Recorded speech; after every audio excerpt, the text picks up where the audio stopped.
Hey friends, it's Mary Giordano and welcome to Unapologetically Wild. Every single day, you have a choice. You can stay where you are, or you can step into the possibility of something even greater. And I'm here to spark that flame within you and inspire you to show up, embrace the fear, and do the fucking thing. Messy, scared, and real. Let's get started. Hey friends, it's Mary Giordano and welcome back to Unapologetically Wild. Right now, I am writing this episode in Bali, a place that's as wild and beautiful as it is unpredictable. If you've ever been here or to any island, you've probably heard people talking about being on island time or Bali time, which basically means slow down, things will happen when they happen. And it got me thinking all about expectations and how often they rob us of the actual experience we're meant to have. I've always lived by the quote, expectations are the root of all disappointment. But expectations themselves aren't always bad. Having standards, dreaming big, showing up for yourself, that's not the issue. The problem is when your expectations turn into a script and you start getting pissed when real life doesn't follow it. When the plan changes, when the weather shifts, when the Wi-Fi sucks, when the thing you pictured doesn't play out the way you planned. And suddenly, your whole energy shifts with it. You're no longer present, you're in fix-it mode, you're frustrated, spiraling, comparing. But what if you let it all be part of it? What if the magic you're looking for shows up in the mess, not the plan? What if you learn to bend like a tree instead of breaking like a brittle branch? Because life doesn't owe you the version you imagined. It offers you the one that's happening right now. And your peace, it lives in how you respond to this version. The heat, the delays, the detours, the misfires, the moments that look nothing like the vision board you had in your head. So you can either resist it, tighten your grip, and try to force things back on track, or you can meet it with presence. Adjust, reground, respond, just like a tree. Because the tree doesn't fight the wind. It bends, it flexes, it stays rooted, but it moves with whatever resistance it meets. And that's what I want to invite you into today. A new way of meeting the unexpected, a different way of moving through change, one that doesn't break you, but instead transforms you. I want to start off with a real life example. In the weeks leading up to this Bali trip, I had every intention of batching podcast episodes, lining up a few so I could stay consistent while I was in Bali, and even having something ready when I got back. I had the plan, I had the vision, but I also had 8 million other things I needed to do. Logistics, packing, getting the right gear, prepping the women coming on the trip, you name it. And slowly, my podcast episodes kept getting pushed to the bottom of the list. And I'll be real with you, it's never about lack of time. It's always about priorities. And I just didn't prioritize writing, recording, and editing my podcast episodes. And when it finally hit me that I wasn't going to get them done in time, I was a little frustrated with myself. I've been so consistent with my episodes and weekly emails. Missing a week or two felt like I had absolutely dropped the ball. But here's what I had to remind myself. It wasn't the end of the world. Life will go on. No one died. No one was injured. Did my numbers dip? Probably. Did I even check? Nope. Because I just stopped caring about perfection. I stopped clinging to the idea that every single thing had to get done exactly as planned before I got on a plane and literally flew across the globe. And guess what? I'll pick up when I get home. Everything is still here. Everything is fine. So much of our stress comes from gripping too tightly to how things are supposed to go. But letting go of that grip, choosing to release instead of resist, that's where the real freedom kicks in. And here's the deal. Some of the best shit in my life has happened because the plan didn't go as expected. Not in spite of it, but because of it. The itinerary changed, something got delayed, logistics got a little weird, and instead of ruining everything, these little detours cracked the door open for something even better. And this isn't just about Bali. This has been the truth over and over and over again. When I stop gripping so hard and just let life unfold, it's almost always better than what I was trying to control. Because expectations keep you stuck in the future. Control keeps you anxious.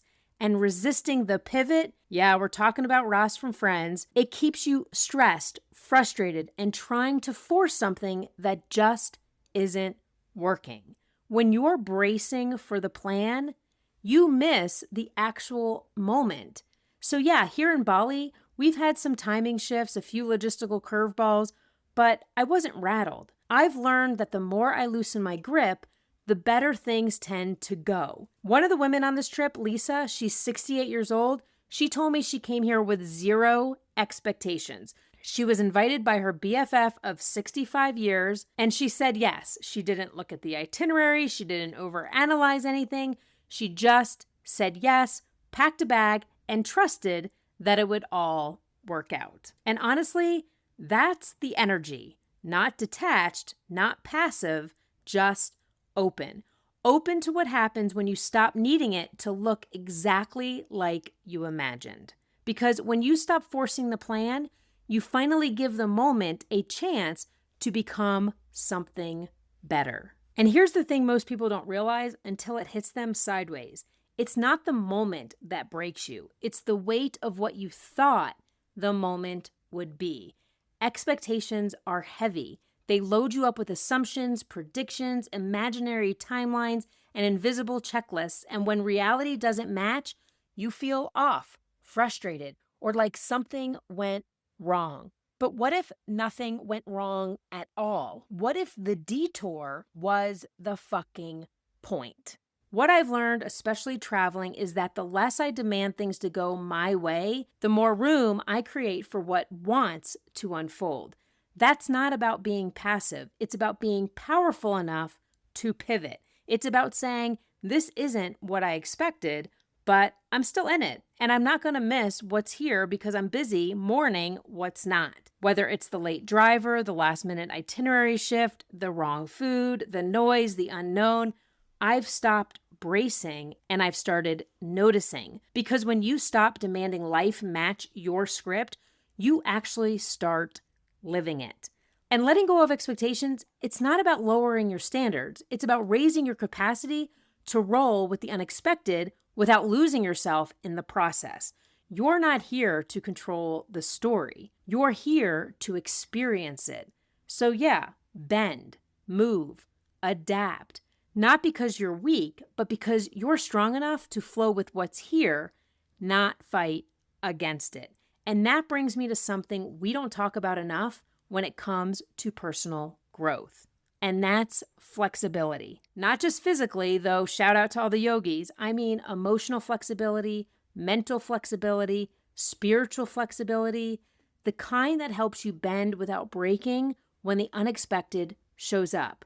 Because spoiler, it always does. Life is going to throw shit your way. There are flight delays, broken ACs, tech issues, missed connections, literal and metaphorical. And sometimes it's not even those big disruptions.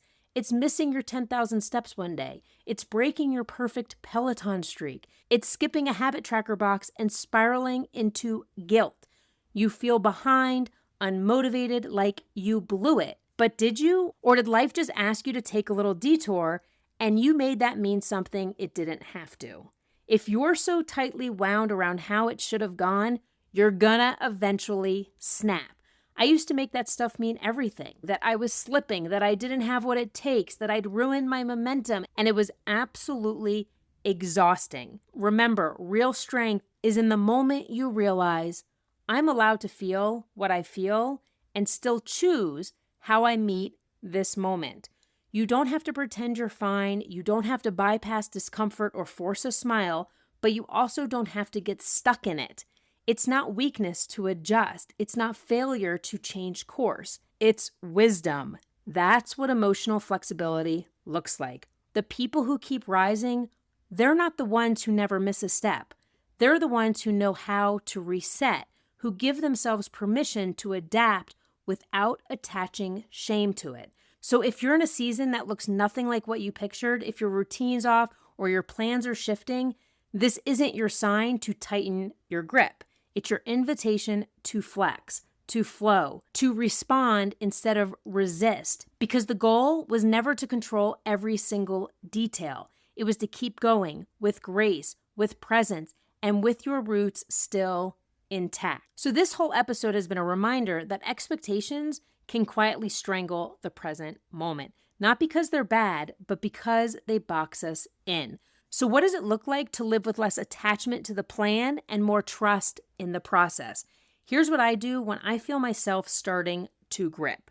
Number one, name it out loud. Seriously, just call it out. If I feel that tension creeping in, like this should be easier or this wasn't supposed to happen, I name it, not to judge it, but to soften it. Sometimes just saying to yourself, damn, I had a whole picture in my head and this is not it, is enough to shift the energy. Number two, check for hidden expectations. This one sneaks up on us all the time. It's not always, I expected sunshine and got rain. Sometimes it's, I expected to feel confident by now. I expected everyone to get along. I expected to be the one helping, not needing help. Once you see it, you can loosen your grip. Not everything has to match your mental image to be meaningful. Number three, make peace with the pivot. Sometimes the pivot is small, like a change in the schedule. Sometimes it's big, an entire shift in energy, vibe, or outcome. Either way, fighting it will inevitably drain you. But when you meet it with curiosity, when you ask, okay, what is here right now? You stay open. That's what lets the moment expand instead of collapse. And lastly, decide what actually matters. If your trip, your week, your project doesn't go the way you imagined, ask yourself, what do I actually care about here? Not the timing, not the aesthetics, not the logistics, but the feeling, the connection, the growth, the memory. That's what you protect. That's what you return to when things shift. So letting go of expectations doesn't mean letting go of desire. It means holding the vision loosely enough that when life offers you this moment instead of that one, you can still say yes. Because the people who move through life with the most joy aren't the ones who got exactly what they imagined. They're the ones who let the moment be enough, even when it looked different. That's not giving up. That's power. So here's the invitation this week. Let life surprise you. Let it not go according to plan and still be worth showing up for. The strongest people I know aren't the ones who never waver. They're the ones who can bend without breaking.